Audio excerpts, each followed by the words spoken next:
મિત્રો, મોદી સાહેબ વડાપ્રધાન બન્યા પછી દેશના અર્થતંત્રમાં ટ્રાન્સપરન્સી લાવવા માટેનો પ્રમાણિક પ્રયાસ થયો. ભારત સરકારની તિજોરીમાંથી નીકળેલો રૂપિયો લાભાર્થી સુધી અકબંધ પહોંચાડવા માટેની ઠેકાણે રાખવામાં મોદી સાહેબ સફળ રહ્યા. આખા એ દેશની અંદર કાયદો અને વ્યવસ્થાની પરિસ્થિતિની ઉપર સારામાં સારું નિયંત્રણ લાવવા માટે મોદી સાહેબ સફળ રહ્યા. છેક બંગાળથી લઈ અને ઓરિસ્સાના નીચેના ભાગ સુધીનો જે આખો કોરિડોર માઓવાદીઓનો હતો, જેની અંદર જિલ્લાના તંત્રનું કે વહીવટી તંત્રનું કોઈ ચલણ નહોતું, એ સંપૂર્ણ એની ઉપર નિયંત્રણ લાવવામાં મોદી સાહેબ સફળ રહ્યા.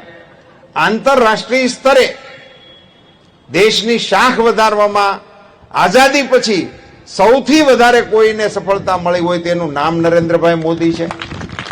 આજે આખી દુનિયાની અંદર આપણે ક્યાંક જઈએ તો નાગરિકો પાસેથી આપણને એવું જાણવા મળે છે કે તમે મોદીના ભારતમાંથી આવો છો. આપણી સામે એમનો જોવાનો રવૈયો બદલી ગયો છે. મિત્રો, આખી દુનિયાના મૂડીરોકાણકારોમાં રાજકોટની અંદર તમે વ્યવસાય અર્થે આવેલા લોકો છો એટલે હું આ નિવેદન તમારી સામે કરું છું.